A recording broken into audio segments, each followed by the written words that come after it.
Hello everyone, आप सबका स्वागत है हिंदी स्टॉक एडवाइस पर। और आज का जो वीडियो है ना वो बहुत ही खास होने वाला है, क्योंकि इस वीडियो में हम ऐसे शेयर्स के बारे में डिस्कस करेंगे जो काफ़ी हाई डिविडेंड पे करते हैं। इसके अलावा एक बहुत ही बेहतरीन चीज़ के बारे में भी हम यहाँ पर बात करने वाले हैं, तो वीडियो को एंड तक ज़रूर देखेगा। तो वीडियो को शुरू करूँ उससे पहले अगर आपने अभी तक चैनल को सब्सक्राइब नहीं किया है तो प्लीज़ अभी इसे सब्सक्राइब कर लीजिए, क्योंकि आगे भी बहुत सारे वीडियोज़ हैं जो आपको काफ़ी ज़्यादा हेल्प करेंगे। तो जो पहला शेयर मेरी लिस्ट में है वो है आईटीसी। हम सब जानते हैं कि भाई साहब बेहतर से बेहतर रिटर्न इसने दिया है।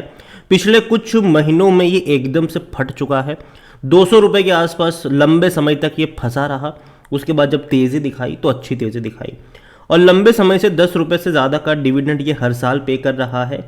और डेफिनेटली कह सकते हैं कि लॉन्ग टर्म के लिए भी बेहतरीन कंपनी आप कह सकते हो, क्योंकि आईटीसी के अंदर, ठीक है, एफएमसीजी, सिगरेट के अलावा होटल बिजनेस, एग्री बिजनेस, कई सारे बिजनेस शामिल है और कई सारे ब्रोकरेज फर्म की कमेंट्री भी है 400 रुपये के टारगेट की, चाहे वो केआर चौकसी की हो, आईसीआईसीआई डायरेक्ट की हो, मोतीलाल ओसवाल की हो या शेर खान की हो। According to Moneycontrol user सिर्फ 6% लोग ही कह रहे हैं कि यहाँ पर बेचो, बाकी हर कोई कह रहा है खरीदो, खरीदारी करी है तो बने रहो। आईटीसी के अगर मैं डिविडेंड पर अगर आपको ले चलूँ तो कंपनी ने अच्छा डिविडेंड पे किया है इसी साल। 5 रुपये 25 पैसे का पहले पे किया, फिर दूसरी बार 6 रुपये 25 पैसे का इसने डिविडेंड पे किया। अच्छा डिविडेंड पेइंग आप कह सकते हो कि आईटीसी में हमें देखने को मिला ज़रूर है, और इवन पिछले साल भी पे किया था अच्छा खासा, उससे पहले भी डिविडेंड इसने पे किया है। और कंपनी की ग्रोथ अगर आप देखो तो वो है, हर साल देखने को मिली है। 60,000 करोड़ से भी ज़्यादा का रेवेन्यू इन्होंने फाइनेंशियल ईयर 2022 में कमाया था, जो कि अब तक का सबसे हाईएस्ट रेवेन्यू है। और अभी ये ऑन ट्रैक है 70 से 75,000 करोड़ रेवेन्यू के आसपास, तो उम्मीद करते हैं कि वो भी अचीव होगा। प्रॉफिट भी देखो तो अच्छे खासे प्रॉफिट है कंपनी में, और कंपनी के प्रॉफिट अभी भी ऑन ट्रैक है फाइनेंशियल ईयर 2023 में कि और ज़्यादा बढ़ेंगे। तो आईटीसी का शेयर आपके लिस्ट में होना चाहिए। दूसरी कंपनी है वेदांता। देखो वेदांता ने पिछले कुछ दिन में आग पकड़ी हुई है, ठीक है। हालांकि सेमीकंडक्टर का जो बिजनेस इन्होंने लॉन्च किया था उसके बाद शेयर में तेजी आई, लेकिन जैसे ही कंपनी ने बताया कि देखो भाई साहब ऐसा नहीं है कि ये वेदांता लिमिटेड के अंदर काउंट किया जाएगा, सेमीकंडक्टर का जो बिजनेस है वो वेदांता लिमिटेड के अंडर में नहीं होगा, उसका इनसे कोई रिलेशन नहीं होगा। उसके बाद शेयर में हमें गिरावट देखने को मिली जरूर, लेकिन दोबारा अभी तेजी पकड़ी है। पिछले 2 दिनों में तेजी है, आज भी 5.5% की तेजी ये दिखा चुका है। वेदांता में अगर आप देखोगे तो according to Moneycontrol user 18% लोग कह रहे हैं कि बेचो, बाकी हर कोई कह रहा है खरीदो, खरीदारी करिए तो बने रहो। और जहां तक इनके भी डिविडेंड की बात है, भर भर के पे किया है। इसी साल अगर आप देखो तो पहले 13 रुपये का डिविडेंड पे किया, फिर 31.5 रुपये का पे किया, फिर 19.5 रुपये का पे किया। तो कंपनी भर भर के डिविडेंड पे कर रही है। तकरीबन 60 से 65 रुपये का इसने डिविडेंड इसी साल में ऑलरेडी पे कर दिया है, और मुझे हैरानी नहीं होगी कि दिसंबर में भी ये डिविडेंड पे करे, कोई हैरानी मुझे नहीं होगी। वेदांता का अगर आप देखोगे तो इनके भी रेवेन्यू में बहुत बड़ी तेजी आई है, काफ़ी शानदार रेवेन्यू है, 1,32,000 करोड़ से भी ज़्यादा के रेवेन्यू रहे। प्रॉफिट भी अगर आप देखोगे तो वो भी भैया अब तक के सबसे हाईएस्ट है, 23,700 करोड़। तो अच्छे रेवेन्यू है, अच्छे प्रॉफिट भी है। तो कंपनी डेफिनेटली मैं मानता हूँ कि अच्छी है। और ये देखो अगेन मैं कह रहा हूँ कि कंपनी अच्छी है, लेकिन आपकी बाइंग प्राइस भी सही होनी चाहिए। मैं ये नहीं कह रहा हूँ कि 319 पे जाके खरीद लो, जी नहीं, ठीक है। वेदांता पे मैंने पहले भी कहा था कि मौके बनेंगे 250 रुपये के आसपास या 280 के आसपास, वहाँ पर है तो खरीदना। 300 के ऊपर मैं नहीं खरीदूंगा इसको, क्योंकि शायद करेक्शन आएगा आने वाले दौर में, लेकिन हाँ लॉन्ग टर्म में पोटेंशियल ज़रूर है कि ये और ऊपर तक जा सकता है। तीसरा जो स्टॉक है वो सरकारी कंपनी है, इंडियन ऑयल कॉरपोरेशन। 68 रुपीज़ का शेयर है ये, और ये अगर आप देखो तो हाल फिलहाल में इसने बोनस दिया था, जिसकी वजह से शेयर प्राइस अगर आप देखो तो एडजस्ट होती हमें नजर आई। और यहाँ पर according to Moneycontrol user 25% लोग कह रहे कि बेचो, 75% लोग कह रहे खरीदारी करो। इतना ही नहीं, अगर हम बात करेंगे इनके डिविडेंड की तो डिविडेंड भी अच्छा पे करा है। 4 रुपये का पे किया फरवरी में, 2.40 रुपये का पे किया, और इसके बाद शायद नवंबर में भी पे कर सकता है या फिर दिसंबर में भी पे कर सकता है। तो कंपनी अगर आप देखो तो अच्छा डिविडेंड पे करती है, सालाना कम से कम आपको 7 से 8 रुपये का डिविडेंड मिनिमम पे करती नजर आती है ये कंपनी, जो कि एक अच्छी बात ज़रूर है।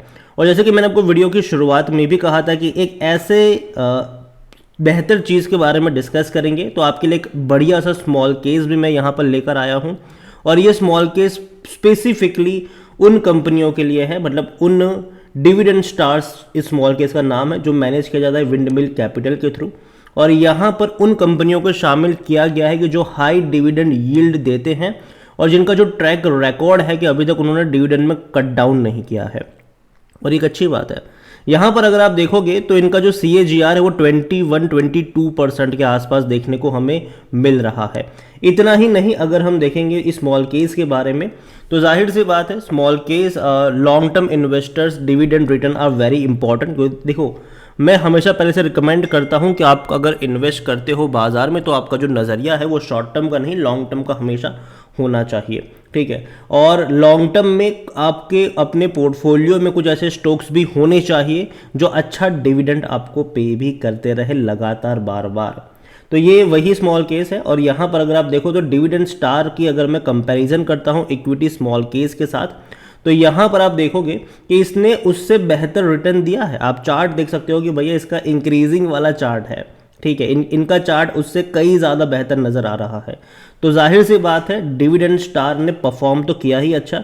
अब काफ़ी लोगों का यहाँ पर ये भी प्रॉब्लम होगा कि अच्छा, अगर कई सारे स्टॉक्स ऐसे पास्ट में भी रहे हैं जिन्होंने अच्छा डिविडेंड पे किया था लेकिन आज वो कहीं नज़र नहीं आ रहे, जैसे कि इंडिया बुल्स की बात कर लो, DHFL की बात कर लो, तो उसके लिए भैया एक बेहतरीन चीज़ यहाँ पर ये भी है कि रीबैलेंसिंग। देखो, हमेशा आपको अपने पोर्टफोलियो में रीबैलेंसिंग करते रहना चाहिए और वो हमेशा ज़रूरी भी है कि रीबैलेंसिंग करते रहो। लगे कि भैया कंपनी ऑफ ट्रैक हो रही है, हटाओ उसको, नए को ऐड करो, और ये हमेशा होना चाहिए। और 11 स्टॉक्स इस स्मॉल केस में शामिल है। लास्ट रीबैलेंसिंग इसकी सितंबर में ही हुई है, अभी नेक्स्ट ईयर सितंबर में होगी। एनुअल इसकी रीबैलेंसिंग होती है। इसका डिस्ट्रीब्यूशन अगर आप देखो तो 28% जो इनका अलोकेशन है वो लार्ज कैप में है, 9% मिड कैप में है, स्मॉल कैप में 63% है। तो देखो, वॉलिटिलिटी भी उतनी ज़्यादा नहीं है, मतलब इन्वेस्टमेंट आपका सेफ रहता ज़रूर है यहाँ पर, और आपको कई सारे बेनिफिट्स भी यहाँ पर मिल जाते हैं। तो लिंक मैं आपको इसका डिस्क्रिप्शन में दे दूंगा, स्मॉल केस को जाके चेकआउट ज़रूर करिएगा। और सीधा अगर आप सब्सक्राइब पे क्लिक करोगे आप सीधा सीधा यहाँ पर जाके इन्वेस्ट भी कर सकते हैं। तो चलिए वापस लौटते हैं वीडियो पर। तो चौथी कंपनी है वो है NMDC। 111 रुपए का ये शेयर है। NMDC डीमर्ज होने वाली आपको पता हो, उसके बाद यहाँ पर हमें गिरावट भी देखने को मिली थी।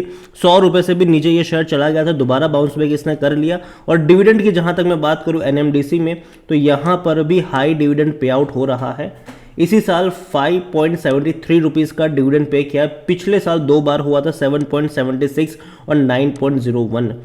तो बहुत बड़ा डिविडेंड था ये, और अच्छा डिविडेंड पेइंग शेयर आप कह सकते हो कि ये है। बोनस की भी मैं बात करूँ तो 2007 में बोनस इसने दिया था, और अभी हाल फिलहाल में ही अभी ये दोबारा से होने वाला है, डीमर्ज होने वाला है ये।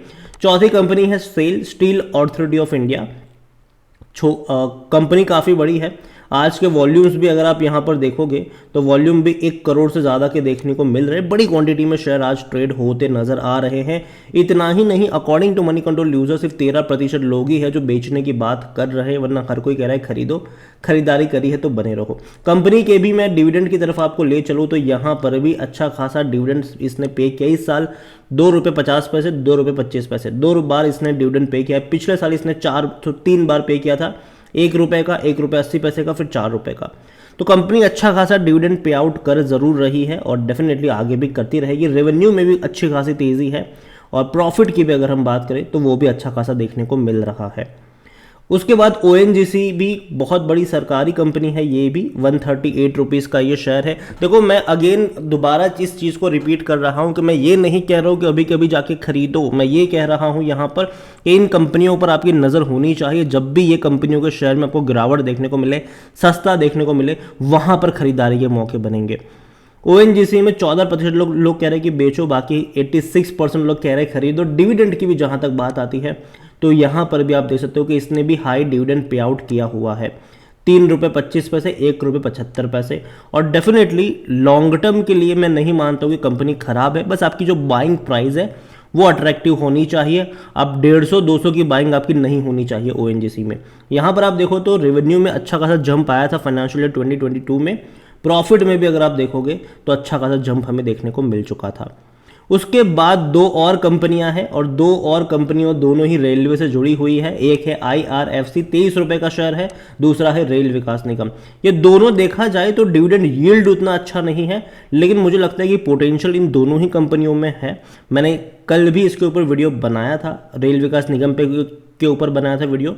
उससे 10 दिन पहले मैंने दोनों के ऊपर वीडियो बनाया था, तब दोनों ही शेयर सस्ते थे। मैंने कहा था खरीदारी के मौके हैं। आज दोनों में आग लगी पड़ी है, कल से और आज से। तो मैं कहूँगा कि यहाँ पर नज़र होनी चाहिए, और अगर यहाँ पर करेक्शन आता है दोनों में, जो कि एक्सपेक्टेड है आने वाले दिनों में, तो इसका फ़ायदा उठाना चाहिए। डिविडेंड ये भी अच्छा खासा पे कर ही रहा है। तो वीडियो को यहीं पे एंड करूंगा। पसंद आया हो तो लाइक करो, शेयर करो। चैनल में अगर पहली बार आए तो प्लीज़ सब्सक्राइब करें, और स्मॉल केस का जो लिंक है वो मैं आपको डिस्क्रिप्शन में दे दूंगा, तो जाके चेकआउट करिए स्मॉल केस को, और सीधा सीधा आप निवेश यहाँ पर कर सकते हैं। Thank you.